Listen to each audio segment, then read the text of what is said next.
I did not expect that I would speak like this, because I was asked to make a presentation. Unfortunately, the programs got changed. In that presentation, Mr. President, I was asked to narrate my story in farming. And it is a long story, but I started farming because I grew up with a dad who was a teacher and later a shopkeeper, but would still pick oats and have crop fields and had many granaries at home, had relatives come to go to school and was able to feed people. Secondly, as I joined Sir Samuel Baker and traveled parts of Acholi, I was able to see serious commercial farming in Acholi those days. Anania Akera on the way, Moroto Road, was the largest tobacco grower in the country as an individual. You went west, you had farms of people like Alija Latim, you had farms of people like Wilson Lutara. You had the best dairy, beef herd in the region. And then PS, Andrew Adimola, had even a groundnut combine. But my big interest in joining farming came in 1979. I took a Uganda Airlines flight to Arua. And as we flew over Noya, that time it was Gulu district. As we flew over Noya and Amuro, I saw the beautiful grassland, no trees, and I said, one day I will farm here. Now, when I was ready to farm, after doing my PhD, you actually conferred my PhD on me in '89 in Makerere. So 1990, I got land in Katulukere because the LRA conflict was in Acholi.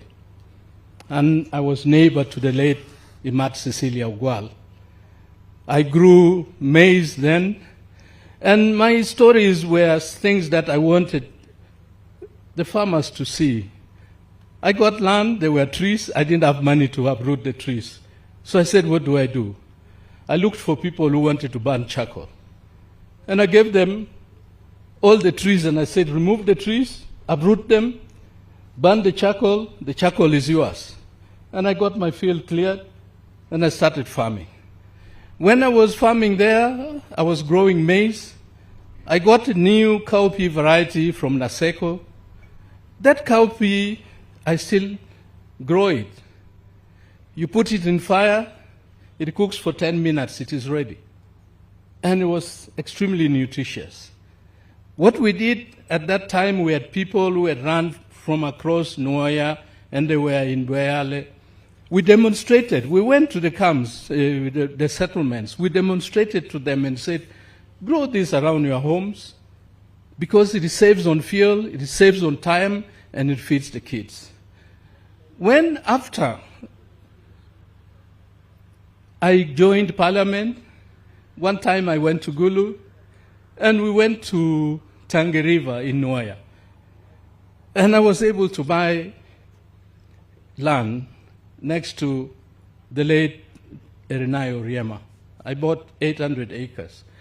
And that time they thought I was crazy because there was insecurity. But I said, the war will end. And when it ends, I will have land to farm. And at that time, because nobody was buying land, I bought it very cheaply. And I started my Tangi River farm. Now, two things which are experiences that I would like to share with you, Mr. President. One, I quickly noticed that when BBC says that there's a cyclone coming to Madagascar or the shores of Tanzania, 3-4 days later, in February, it will rain heavily in Noya. And so I decided I'm going to take advantage of these very early rains.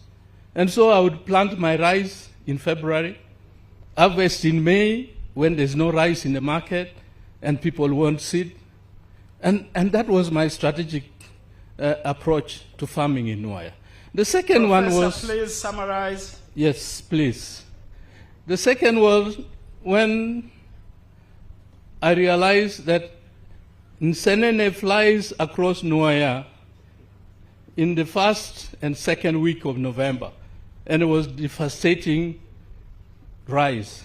So I told people to adjust the planting, and they took it up. Eventually, I went back to Agago, and I started farming.